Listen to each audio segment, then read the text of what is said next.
Saya melakukan pendahuluan ya. Alhamdulillah. Assalamualaikum warahmatullahi wabarakatuh. Selamat siang semua peserta mata kuliah manajemen dan administrasi sekolah. Dalam kesempatan perkuliahan kali ini, saya sebagai dosen pengampu mata kuliah ini mengucapkan terima kasih kepada semua peserta mata kuliah atau semua mahasiswa karena berkenan untuk bisa berhadir dalam perkuliahan secara daring ini. Semoga perkuliahan kali ini berjalan dengan maksimal dan mendapatkan hasil yang baik. Perkuliahan kita dibagi menjadi 3 bagian, yaitu pengantar dosen untuk menyampaikan maksud dan tujuan daripada perkuliahan ini. Kemudian kedua, pelaksanaan diskusi yang nanti dipimpin oleh moderator. Dan ketiga, kita lakukan refleksi terhadap pertanyaan tanggapan yang ada. Para mahasiswa yang hadir dalam hari ini, pada pembahasan kali ini kita angkat dengan judul dengan tema kepemimpinan dalam sekolah.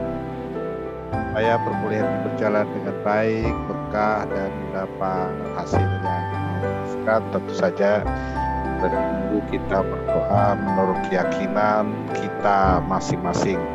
Berdoa mulai.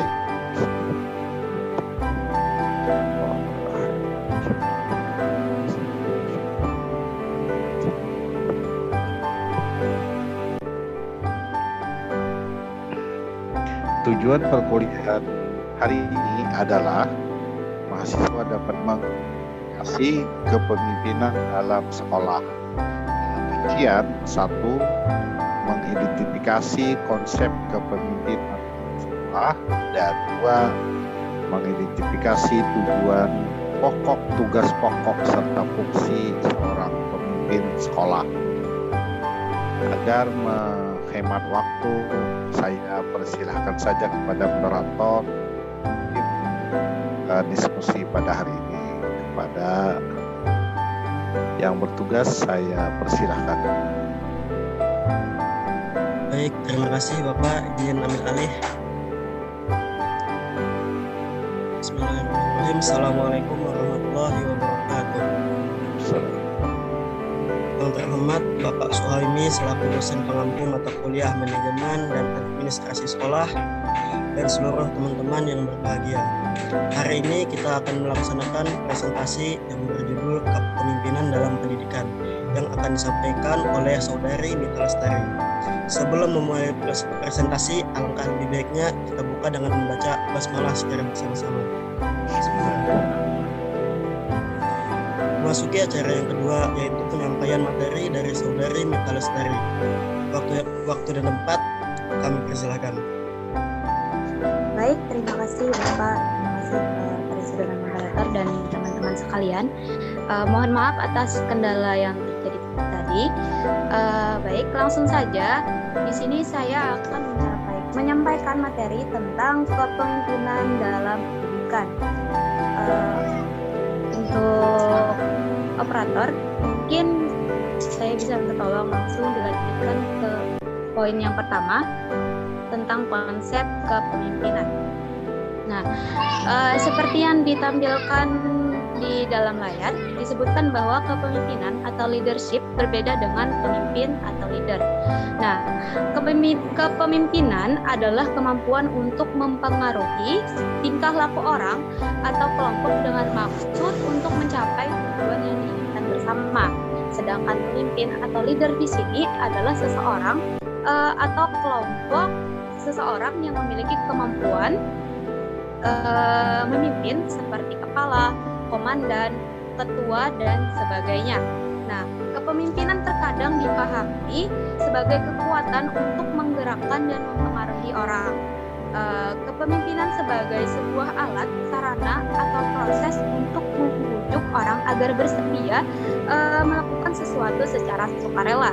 Nah, menurut Rifai pada tahun 2003 menyebutkan ada beberapa faktor yang dapat menggerakkan orang, yaitu yang pertama karena adanya ancaman, lalu yang kedua adanya penghargaan, yang ketiga otoritas, dan yang keempat yaitu rujukan. Nah, dalam perkembangan modern, keberhasilan atau kegagalan suatu organisasi sebagian besar ditentukan oleh mutu seorang pemimpin, di mana seorang pemimpin di sini harus memiliki keterampilan dan sifat-sifat yang baik sebagai syarat bagi seorang pemimpin dalam memimpin suatu organisasi tertentu.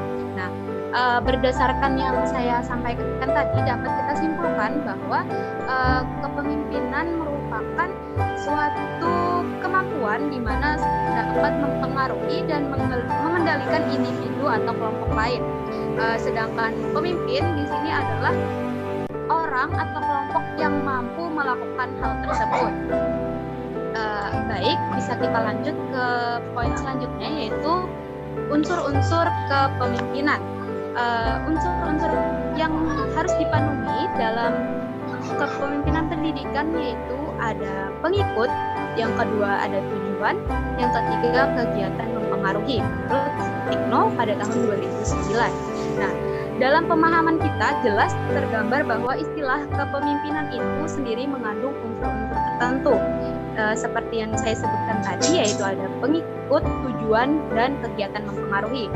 Pada dasarnya, kemampuan untuk mempengaruhi orang atau suatu kelompok untuk mencapai tujuan tersebut ada unsur kekuasaan.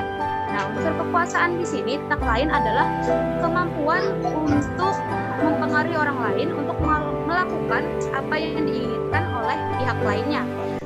Praktik kepemimpinan berkaitan dengan mempengaruhi tingkah laku dan perasaan orang lain, baik secara individual maupun kelompok dalam arahan tertentu, sehingga melalui kepemimpinan merujuk pada proses untuk membantu mengarahkan dan memobilisasi orang atau ide-idenya. Lalu menurut Rifai pada tahun 2013 menyebutkan bahwa ada 7 unsur atau komponen dalam kepemimpinan, yaitu yang pertama adanya pemimpin dan orang lain yang dipimpin atau pengikutnya. Lalu yang kedua adanya upaya atau proses mempengaruhi dari pemimpin kepada orang lain melalui berbagai kekuatan. Lalu yang ketiga adanya tujuan akhir yang ingin dicapai bersama dengan adanya kepemimpinan itu. Yang keempat, kepemimpinan bisa timbul dalam suatu organisasi atau tanpa adanya organisasi tertentu. Yang kelima, pemimpin dapat diangkat secara formal atau dipilih oleh pengikutnya.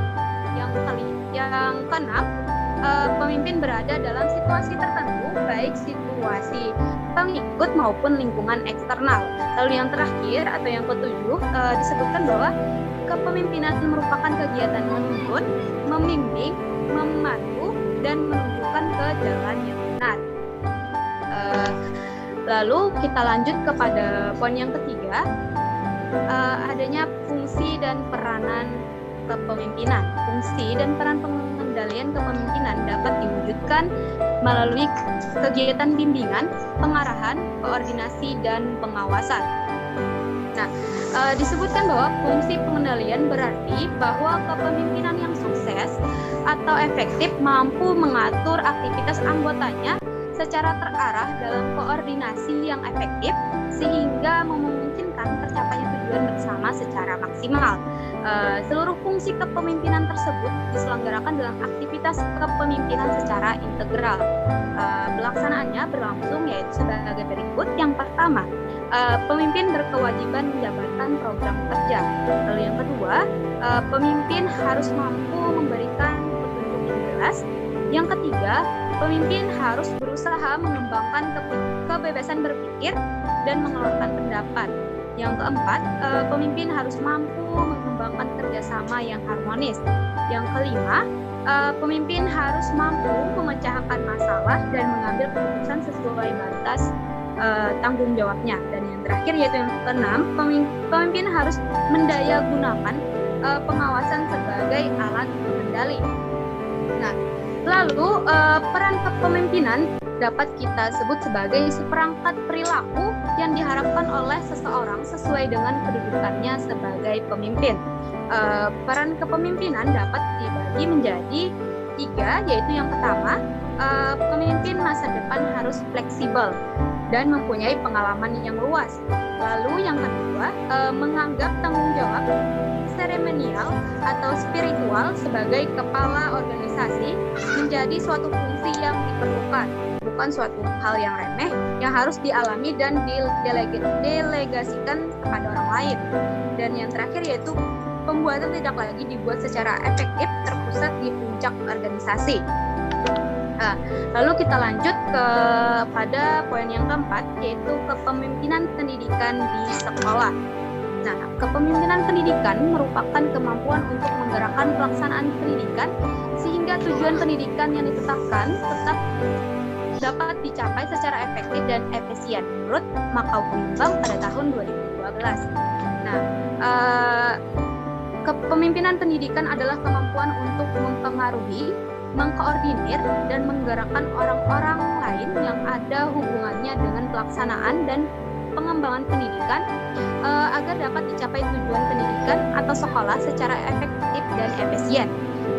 Dalam menjalankan hal tersebut dibutuhkan kepemimpinan kepala sekolah. Kepemimpinan kepala sekolah dapat diartikan sebagai proses membina hubungan timbal balik antara pemimpin dengan yang dipimpin dengan mengandalkan kemampuan komunikasi interpersonal sehingga terjalin saling pengertian dan kerjasama antar personil atau sesuai tanggung jawab dan tugas yang ditetapkan di sekolah. Lalu kepala sekolah sebagai pemimpin lembaga pendidikan memiliki tujuan untuk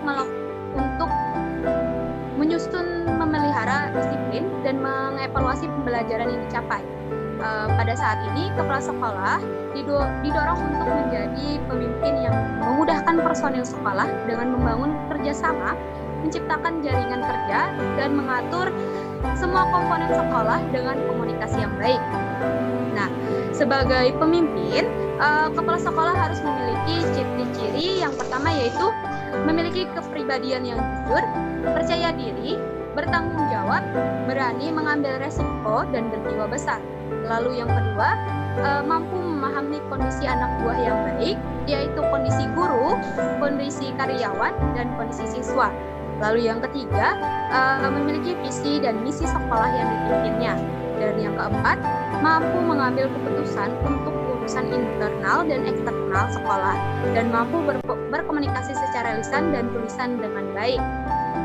Nah, selanjutnya, kepemimpinan dalam konteks peningkatan mutu sekolah. Kepemimpinan di sini untuk peningkatan mutu pendidikan melalui peningkatan sarana dan prasarana pendidikan yang harus dilakukan pimpinan sekolah sesuai dengan amanat PP nomor 19 tahun 2005 pasal 42 yang menyebutkan bahwa standar sarana dan prasarana yaitu sebagai berikut.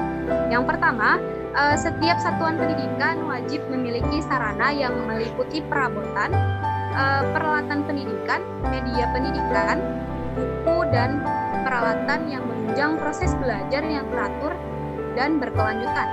Lalu yang kedua, setiap satuan pendidikan wajib memiliki prasarana yang meliputi lahan, ruang kelas, ruang pimpinan satuan pendidikan, ruang pendidik, ruang laboratorium, ruang tata usaha, ruang perpustakaan, ruang bengkel, ruang unit produksi, ruang kantin, instalasi daya dan jasa, tempat olahraga, tempat ibadah, tempat bermain, tempat rekreasi, dan tempat lainnya yang menunjang proses pembelajaran yang teratur dan berkelanjutan. Nah, baiklah, itu saja kiranya yang dapat saya sampaikan dalam diskusi hari ini. Saya ucapkan terima kasih banyak dan mohon maaf sebesar-besarnya. Saya kembalikan lagi kepada saudara moderator. Baik, terima kasih atas penjelasannya Saudari Mitra Lestari. Selanjutnya kita akan memasuki sesi tanya jawab. Sebelum memasuki sesi tanya jawab, saya akan menyampaikan beberapa peraturan. Yang pertama, penanya hanya dibatasi hingga 3 orang. Yang kedua, penanya hanya boleh menyanggah sebanyak 1 kali. Baik, bagi yang ingin bertanya, silahkan tuliskan namanya di kolom chat. Terima kasih.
Untuk mempersingkat waktu, saya persilahkan kepada Saudara Arsandi agar menyampaikan pertanyaannya. Silakan. Baik, terima kasih pada saudara moderator yang telah mengizinkan saya bertanya.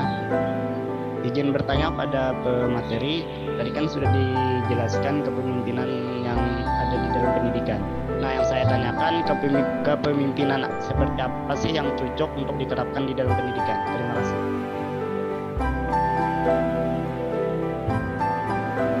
Bagaimana Saudari Nita Lestari, apakah pertanyaan bisa diterima? Ya, moderator, pertanyaan dapat saya terima. Baik, masih tersisa 2 penanya lagi. Silakan.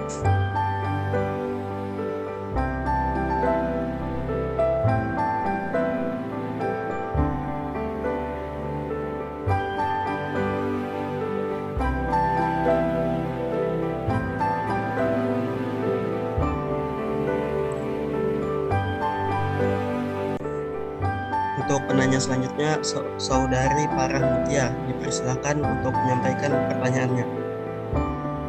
Baik, terima kasih kepada saudara moderator. Di sini saya ingin bertanya kepada saudari penyaji, apakah ada kaitannya antara pemimpin, kepemimpinan, dan manajemen? Jelaskan. Terima kasih, saya kembalikan ke moderator. Untuk Saudari Nita Lestari, apakah pertanyaannya bisa diterima? Ya, moderator, pertanyaan dapat saya terima. Terima kasih.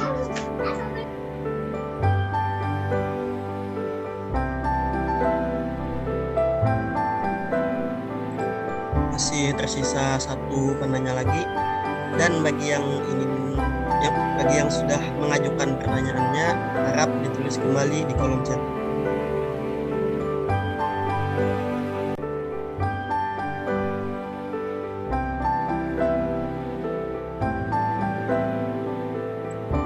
Penanya terakhir kepada Saudari Farid Wajidi Al-Mujtaba, dipersilahkan. Baik, terima kasih moderator. Pertama-tama apakah suara saya terdengar? Terdengar dengan jelas. Baik, saya ingin bertanya kepada saudari penyaji, apabila ada seorang pemimpin yang tujuannya memimpin itu benar, namun cara memimpinnya salah. Nah, bagaimana kita menyikapi itu? Terima kasih.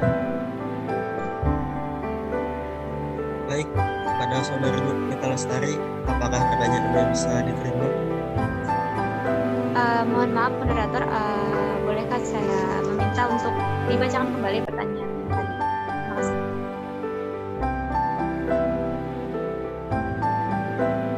Pertanyaan dari Saudara Farid tadi, bagaimana jika seorang pemimpin dengan cara memimpin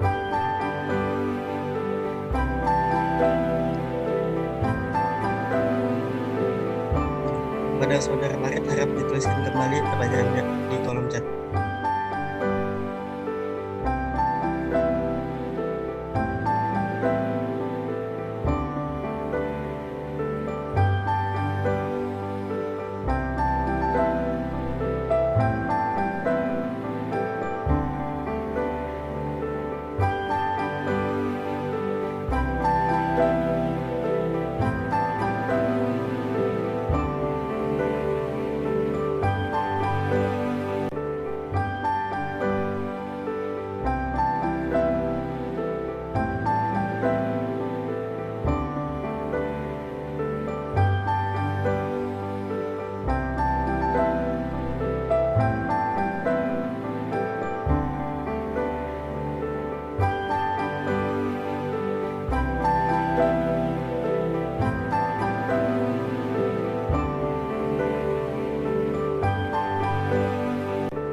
Materi kalau sudah mendapatkan jawabannya dipersilahkan untuk menyampaikannya.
Izin saudara moderator ingin menjawab pertanyaan dari saudara Arsandi.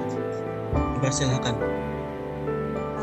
Baik, di sini saya akan menjawab pertanyaan dari saudara Arsandi tentang bagaimana kepemimpinan yang baik untuk diterapkan dalam pendidikan. Seperti yang saya sampaikan tadi dalam penyampaian materi, bahwa kepemimpinan pendidikan yang baik adalah kemampuan yang mampu mempengaruhi, mengkoordinir, dan menggerakkan orang-orang lain yang ada hubungannya dengan pelaksanaan dan pengembangan pendidikan agar dapat dicapai tujuan pendidikan atau sekolah secara efektif dan efisien. Nah, lalu dalam menjalankan hal tersebut dibutuhkan kepemimpinan yaitu kepala sekolah, di mana kepala sekolah di sini diartikan sebagai proses membina hubungan timbal balik antara pemimpin dengan yang dipimpin dengan mengandalkan kemampuan komunikasi interpersonal sehingga terjalin saling pengertian dan kerjasama antar personil atau sesuai tanggung jawab dan tugas yang ditetapkan di sekolah. Terima kasih. Saya kembalikan kepada saudara moderator.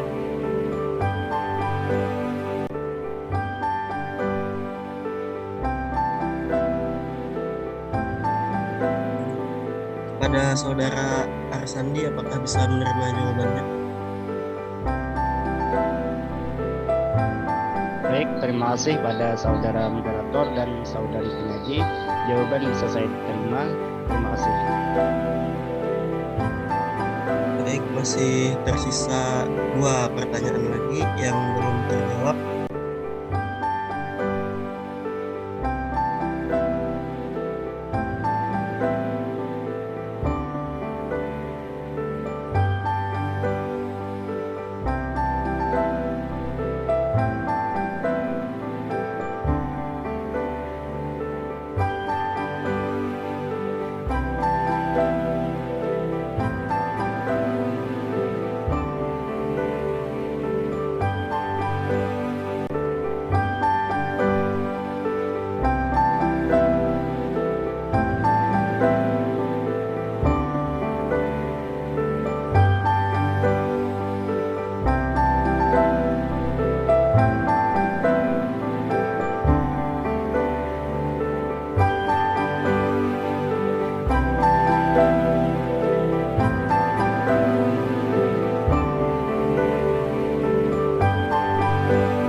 Izin moderator ingin menjawab pertanyaan dari saudari Farah Mutia.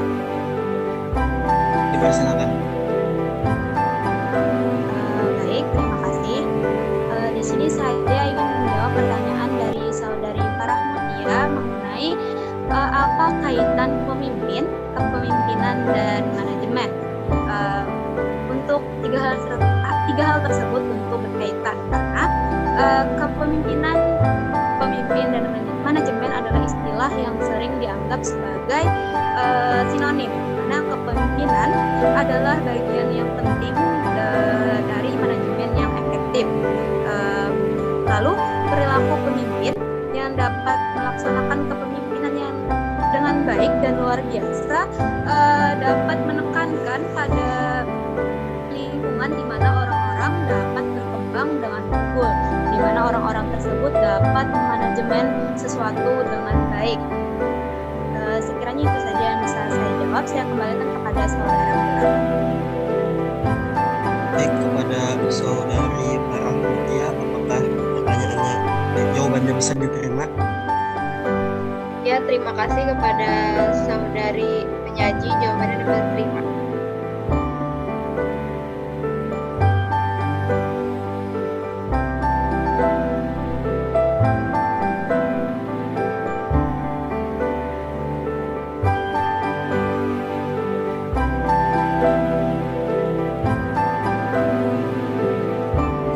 Masih tersisa 1 pertanyaan lagi dari saudara Farid Wajidi Al-Mujtaba.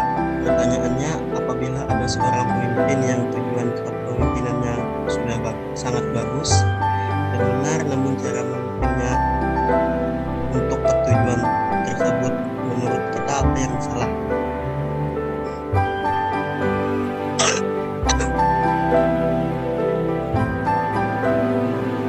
Izin moderator ingin menjawab pertanyaan dari Dipersilakan.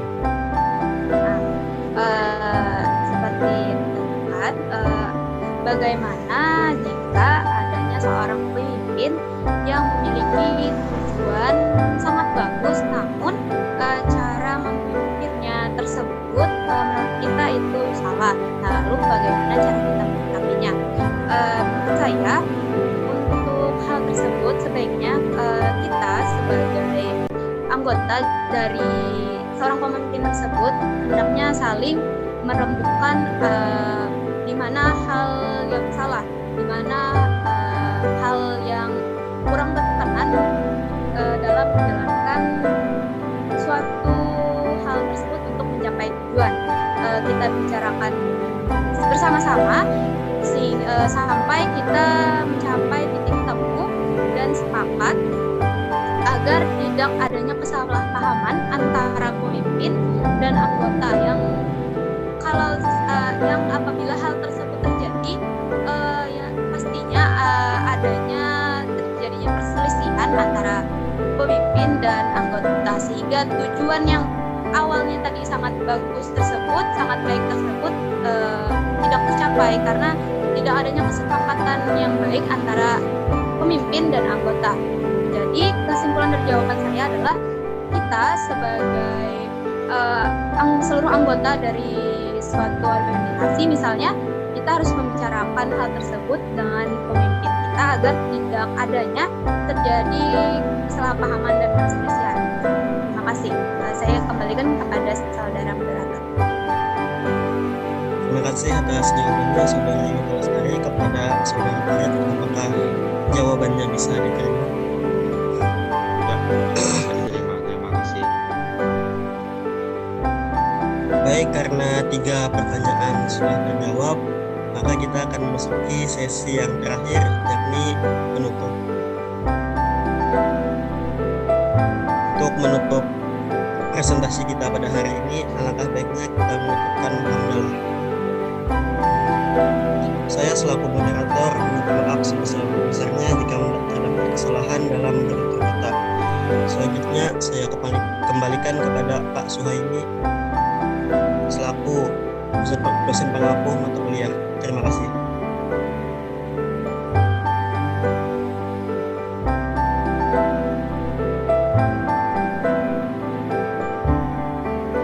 Terima kasih kembali saya sampaikan kepada moderator ini, kemudian presenter Yudha Lestari. Dari pertanyaan yang diajukan, beberapa hal yang dapat saya refleksi ya sebagai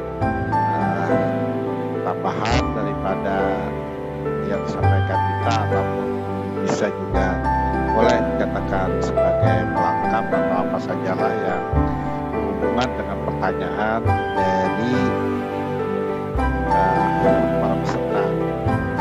Ini pertama tentang kaitan antara pemimpin, kepemimpinan, dan manajemen.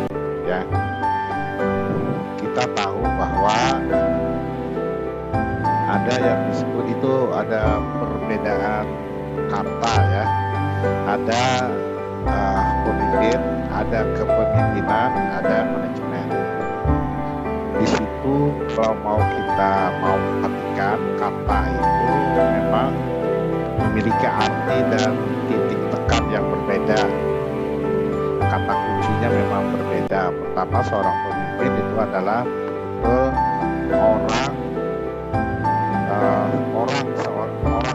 orangnya, figurnya. Kalau kepemimpinan itu adalah yang dapat dilakukan, yang dapat dirasakan lengkap dengan pelakunya ya. Kalau manajemen, manajerial, manajer itu memang terkait dengan manajemen ya. Mungkin manajer ya. Kalau manajemen itu kan inti daripada manajemen itu adalah kepemimpinan. Tapi yang boleh disandingkan dalam organisasi itu adalah pemimpin, kepemimpinan, dan manajer. Manajer itu adalah pengelola. Kalau manajemen tadi kan sudah di atas, kita memahami adalah proses pengelolaan sesuatu dalam suatu kegiatan, dimulai daripada perencanaan, kemudian pelaksanaan, kemudian controlling, kemudian itu berupa akhir daripada kegiatan itu ada evaluasi. Tapi kalau di dalam kedudukannya, manajemen itu di dalamnya adalah kepemimpinan.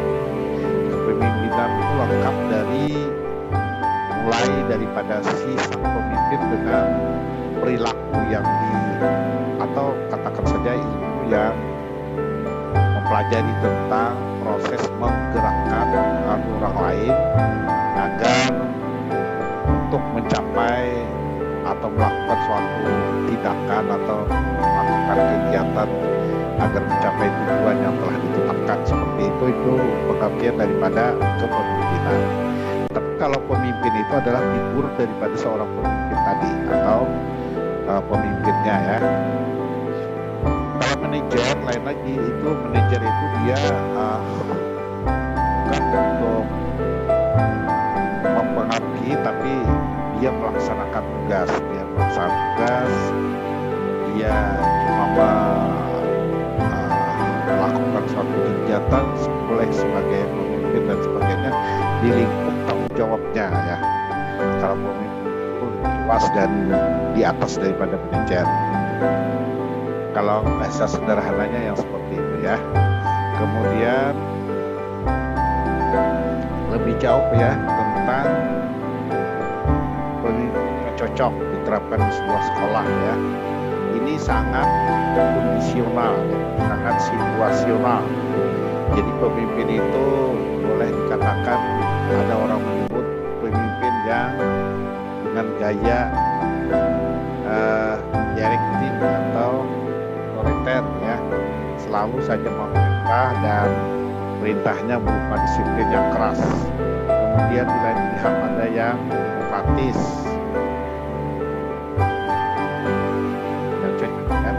Kemudian ada juga yang bersifat memberikan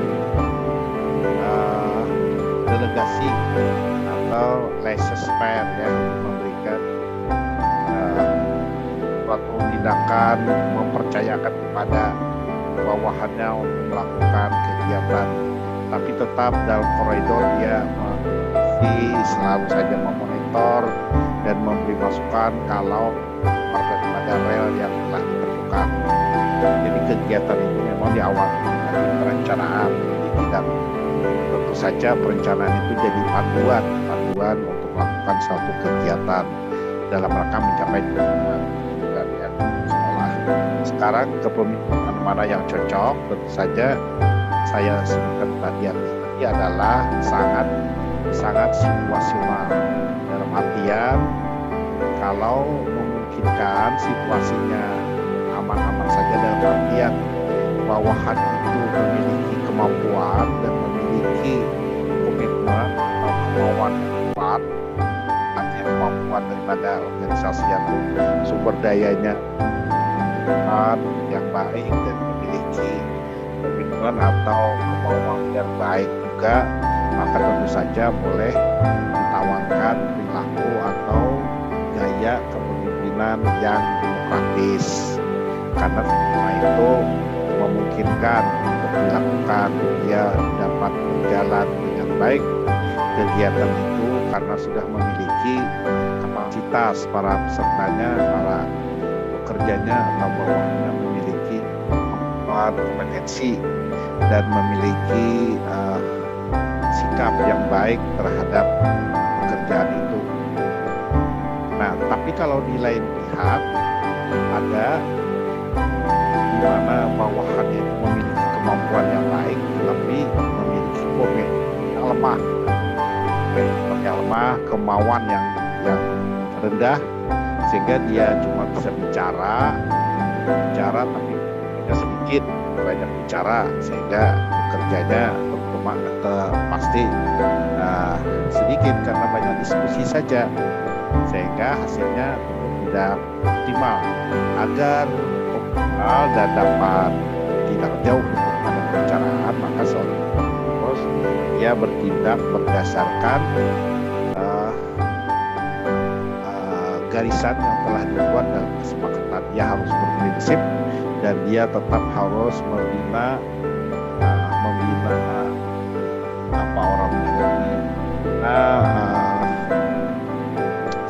membina sikap para bawahannya agar memiliki ketertarikan atau memiliki keterlibatan terhadap pekerjaan itu. Jadi moral itu namanya, moral daripada pekerja yang lemah, sementara sebenarnya memiliki aja cuman berdebat saja yang terjadi, sehingga produktivitas akan berkurang. Ini biasanya ada sesuatu perasaan yang kurang puaskan dalam organisasi sekolah itu, sehingga ada pihak-pihak atau kelompok dari orang bisa mengusulkan tapi sepertinya tidak mau bekerja sama. Nah, ini seorang pemimpin harus bisa mendekati dan merangkul pihak tersebut agar moral daripada kelompok itu akan baik kembali dan mau berpartisipasi. Karena kalau dibiarkan kita kita sebagai pemimpin katakannya itu serba salah. Dia tetap saja menuntut gaji, sementara dia tidak berfungsi lantaran ada kekecewaan dalam hal tertentu tentang sikap ya. Maka kita harus betul-betul bisa mengambil hati dari mereka tersebut untuk bisa tetap tidak ada prasangka dan menurun kemauannya. Kemauannya sudah baik. Nah, sehingga si pemimpin harus mengambilkan sikap yang lebih tegas, memiliki prinsip yang lebih kuat untuk menyebutkan bahwa dia harus bekerja kembali sesuai dengan kesepakatan awal. Itu boleh dalam suatu hal dia bersikap tegas dan orang kan dia memiliki gaya direktif, dia mementingkan suatu kerja ya, lebih daripada selain daripada dan dia menunjukkan kemanusiaan, sikap kekeluargaan. Kemudian ada juga suatu ketika ya bawahannya tuh memiliki kemauan yang kuat, memiliki komitmen yang kuat, tapi kemampuannya rendah. Nah, bagaimana dia? Maka si pemimpin tentu saja tidak bisa melepas, tidak bisa mendelegasikan. Dia harus memberikan unsur yang jelas terhadap latihan-latihan yang harus dilakukan oleh bawahannya sehingga dapat bekerja, sehingga kemampuannya dapat pulih. Jadi di situ gaya-gaya kepemimpinan bisa ditampilkan sesuai dengan kondisi yang ada. Kemudian misalnya lagi yang keempat, kemampuannya rendah, kemauannya juga rendah. Nah ini sangat berat, berarti si ganti mengganti gaya kepemimpinan. Pertama dia dalam pelatihan harus melatih dan membangkitkan kepercayaan dan tekad kembali daripada bawahannya. Kadang-kala dia bersikap sebagai seorang yang laisis atau memberikan kepercayaan, memberikan kewenangan, tapi dalam suatu saat dia harus tegas terhadap perencanaan yang telah digariskan dan perjalanannya yang seperti itu yang terjadi. Nah, kemudian pertanyaan yang terakhir tentang tujuan hanya tujuan tadi kan sebelum misalnya dalam bentuk periode ya, dalam periode sebuah kepemimpinan itu dalam periode misalnya kepala sekolah, kalau di tempat kita ada rektor atau dekan atau katakan secara nasional presiden ya, maka itu ada masa jabatan itu katakan saja 4 tahun atau 5 tahun. Nah, dalam hal itu si pemimpin dari awal masa jabatannya atau di hari-hari pertama atau di 100 hari pertama itu, di awal-awalnya dia harus membuat rencana yang baik. Rencana itu dalam renstra ya, rencana strategis, daya jangkaunya 4 tahun, tapi dalam tentu saja boleh ditinjau setiap saat tujuan perencanaan. Nah, kemudian perencanaannya 4 tahun tadi diterjemahkan dalam kerja perencanaan tahunan. Jadi setiap tahun ada capaian-capaian untuk menyelesaikan program yang 5 tahunan tadi. Itu perencanaan tahunan. Kalau sudah ditentukan perencanaannya seperti yang tertulis atau yang telah disepakati oleh seluruh warga, organisasi, sekolah ataupun warga kampus ya, bahwa itu sudah garisan atau tujuan, berarti tujuannya itu mulia ya, baik dan berdampak untuk kebaikan organisasi. Kalau negara itu sejahtera rakyat, kalau organisasi itu untuk prestasi dan boleh juga kesejahteraan ya, kalau dalam kalau seperti banyak daya produksi maka akan sejahtera gajinya. Tapi kalau kita di sekolah itu adalah untuk prestasi. Namun dia memiliki cara yang sepertinya tidak dapat diterima oleh kita. Orang menakar, mengukur daripada seseorang itu baik tidaknya tuh biasanya dua ya. Pertama dari modal mengukur dengan moral dan etika. Apakah perbuatan atau gaya kepemimpinan yang diajukan itu selalu sesuai dengan norma, sesuai dengan adat istiadat atau nilai bangsa. Itu pertama pasti seperti itu, karena itu yang paling kita lihat secara kasat mata, langsung terlihat bahwa hal itu tidak sesuai lagi dengan kebiasaan seorang pemimpin. Tapi kalau mau mengukur yang lebih detail dan lebih adil itu penelitian deskriptif atau menentukan kualitatif atau kuantitatif, menghitung berapa persen tercapainya atau berapa persen yang belum tercapai. Tapi tadi kata saya yang dalam pertanyaan ini banyak cenderung ya boleh dikatakan salah, tadi kata-kata salah itu kata-kata tujuan bagaimana menurut kita caranya salah dalam pertanyaan ini, bahwa salah itu dalam artian gaya kepemimpinannya yang ditonjolkan berbeda, tidak dapat diterima oleh masyarakat kita. Misalnya dia selalu aja mementingkan hasil sehingga lupa terhadap kemanusiaan, maka dia terlanggar pada pembicaraan dia sangat frontal bertentangan dengan norma. Katakan saja kalau pemimpin yang terkenal itu, kalau nasional itu ya, dulu ada Basuki Cahayapurnama, Ahok. Nah, beliau di mana-mana dalam perencanaannya di awal-awal dia menjabat sebagai wali kota Jakarta Raya itu menyebutkan bahwa memang dia bagus, seluruh orang 75% elektabilitas dia bagus. Tapi setelah beliau menyampaikan suatu ucapan yang melanggar norma, lalu daripada programnya itu sepertinya tidak berarti lagi, tidak elektabilitas, tidak punya daya saing lagi. Itu menandakan bahwa seorang pemimpin harus betul-betul memperhatikan keunggulan jiwanya. Jangan sampai bersikap atau membawa gaya kepemimpinan itu saja yang cenderung menjadi karakteristiknya. Dia tegas, dia menyampaikan dengan kadar emosional ya, kemudian katakannya boleh tergelincir kepada otoriter, kemudian boleh juga sangat menyinggung perasaan salah satu pihak daripada agama.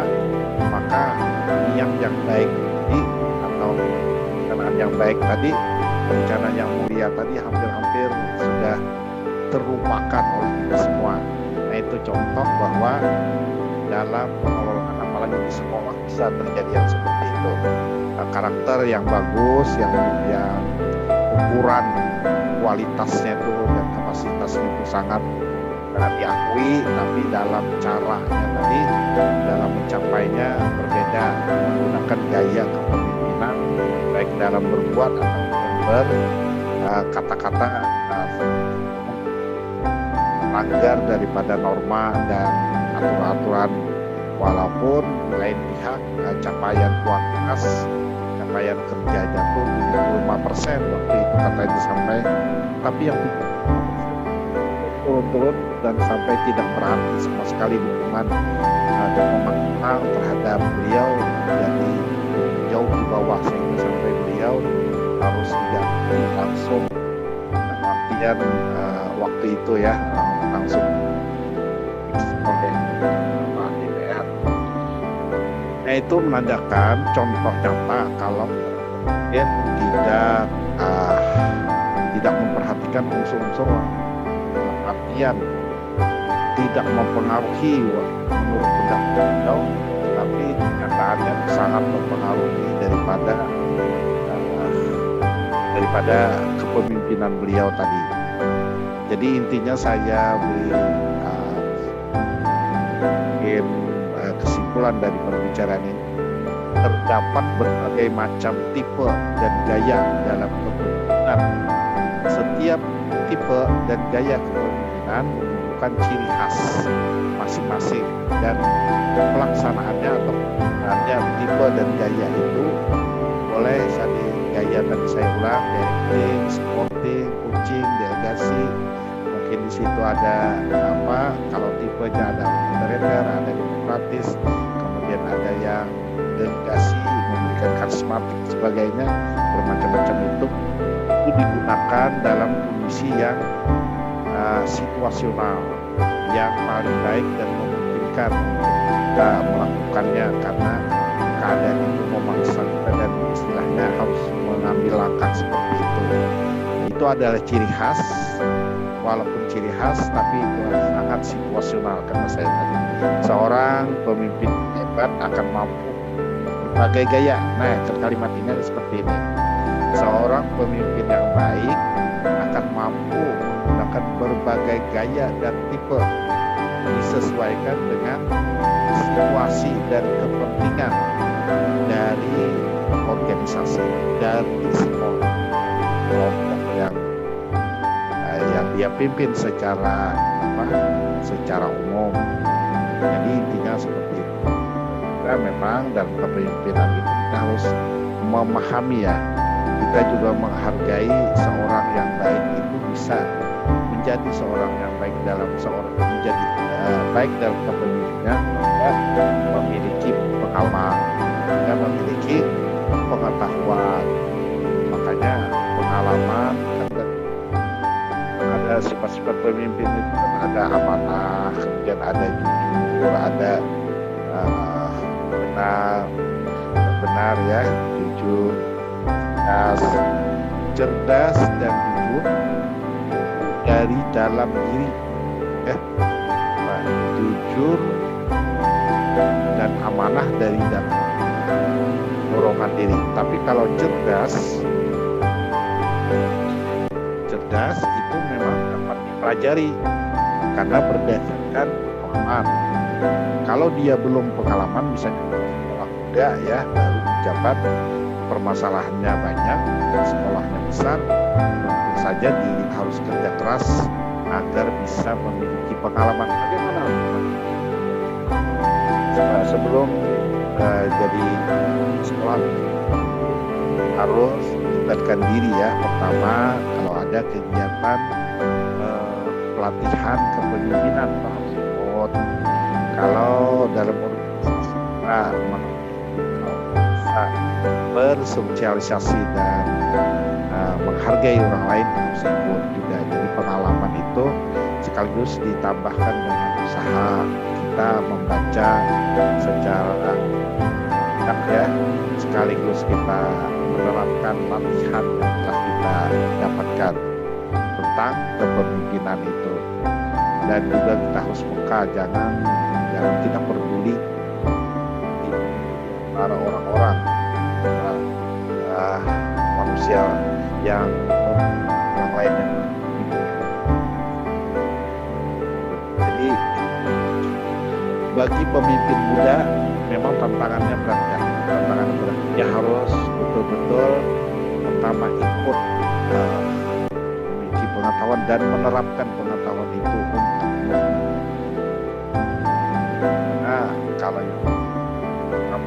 orang memandang masih murni begitu, ada unsur-unsur yang ditakuti orang, sehingga lebih fair, penilaian orang lebih jelas pada pekerjaan dan aktivitasnya. Jadi ininya adalah ada tipe dan ada gaya. Di mana tipe dan gaya tadi kalau saya ulangi, tipe itu ada otoriter, demokratis yang disebut oleh tadi penyaji, kemudian ada di delegasi, dia karismatik, dan kemudian gaya ada directing. Dan kalau supporting itu memberikan support dan memberikan motivasi. Kemudian kalau coaching tadi ada membimbing secara langsung dan membimbing betul-betul proses daripada belajar seorang karyawan. Kemudian memberikan delegasi Nah, dari 4 keadaan gaya kepemimpinan dan 3 tipe kepemimpinan itu sangat situasional menurut saya. Mungkin ini yang dapat saya sampaikan. Atas kesempatan yang diberikan, saya ucapkan terima kasih. Wassalamualaikum warahmatullahi wabarakatuh. Waalaikumsalam. Saya kira sampai di sini ya. Kita sampai 16.20. Adakah yang ditanyakan tentang kepemimpinan ini? Tadi kan si Mita sudah menyebutkan tidak tentang tipe dan gaya. Sudah ya Mita ya. Kepemimpinan merupakan kemampuan untuk menggerakkan, melaksanakan pendidikan sehingga tujuan pendidikan telah ditetapkan. Jadi kepemimpinan pengertiannya adalah kemampuan untuk menggerakkan pelaksanaan pendidikan, kemampuan untuk menggerakkan sumber daya manusia. Tapi kalau pemimpin itu adalah orang yang kepemimpinan. Kepemimpinan itu leadership, berbeda dengan pemimpin. Kalau pemimpin itu leader ya, leader itu pemimpin. Tapi kalau kepemimpinan tadi leadership, sehingga kepemimpinan itu memiliki pengertian, kemampuan untuk menggerakkan orang lain atau menggerakkan bawahan untuk mencapai tujuan. Tapi kalau ini orang yang diberi amanah untuk melaksanakan kepemimpinannya. Kemudian kalau manajemen tadi boleh dikatakan dalam sebuah organisasi, manajemen itu sesuatu yang berupa hal yang dimana intinya itu adalah kepemimpinan. Kalau isi daripada manajemen itu ada 4, yaitu perencanaan, kemudian menggerakkan, organizing, membagi habis, kemudian melaksanakan, kemudian ada pengarahan, kemudian ada controlling.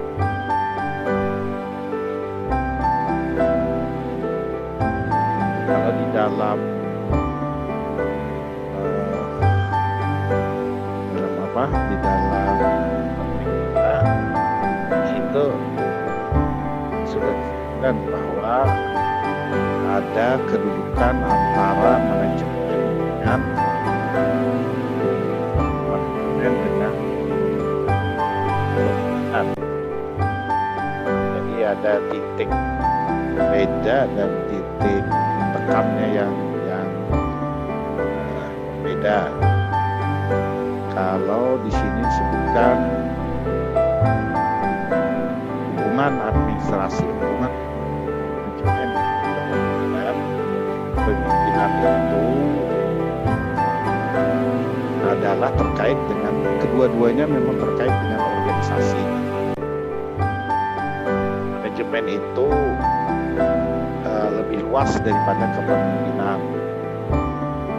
Jadi intinya kepemimpinan itu adalah bagian daripada manajemen. Mana bagiannya itu? Karena waktu manajemen ada pelaksanaan, ada activity, ada controlling. Nah, sekarang kepemimpinan letaknya di mana? Dari manajemen itu katakan saja waktu menggerakkan, activating, menggerakkan orang lain untuk melakukan apa yang telah disepakati untuk mencapai tujuan. Jadi ada di situ kalau dalam manajemen tadi karena ada perencanaan, kemudian ada organizing, pembagian habis, kemudian ada activating, menggerakkan. Nah, fungsi menggerakkan ini adalah fungsi kepemimpinan, fungsi pemimpin. Dia bisa mengarahkan bawahannya untuk bisa bekerja untuk mencapai tujuan. Sekarang tujuan tadi apa? Tujuan tadi tertulis dalam perencanaan apa yang mau dicapai. Kalau di daerah, kalau dalam desa itu ada tujuan. Nah sekarang kalau tujuan secara nasional adalah masyarakat atau kalau dalam tujuan nasional pendidikan menjadikan manusia Indonesia sempurna. Tapi kalau dalam pendidikan sudah dibuat dalam apa? Hal pertama menjadikan tamu yang cerdas, memiliki karakter dan memiliki keterampilan yang bagus yang dapat memiliki daya saing. Jadi pasti tiga unsur itu yang dalam tujuan sebuah sekolah, yaitu cerdas, lulusannya memiliki pengetahuan yang kuat, memiliki keterampilan yang sesuai dengan tuntutan pasar atau tuntutan pengguna, dan yang ketiga memiliki karakter dan memiliki moral, memiliki wawasan tentang kemampuan berperilaku yang baik. Jadi kalau itu sekarang dapat dibuat betul tidak tercapai, lalu dirinci orang yang cerdas itu A, B, C, D, E misalnya, itu ciri-ciri cerdas. Kemudian kalau ciri-ciri orang yang memiliki karakter, ada jujur, ada sungguh-sungguh, ada memiliki kemampuan argumentasi yang kuat, ada kemampuan kerjasama. Itu ada 18 karakter, itu adalah contoh indikator seorang yang memiliki karakter atau lulusan. Sekarang siswa memiliki keterampilan. Nah, keterampilan itu ada garisan keterampilan apa saja. Misalnya bisa mengerjakan kalau anak SMK itu kan sudah jelas belum. Mungkin di situ kemampuan A, B, C tentang berhubungan dengan mata pelajaran, berhubungan dengan keilmuan. Ada yang ditanyakan lagi dari pendalaman ini atau refleksi ini, silahkan.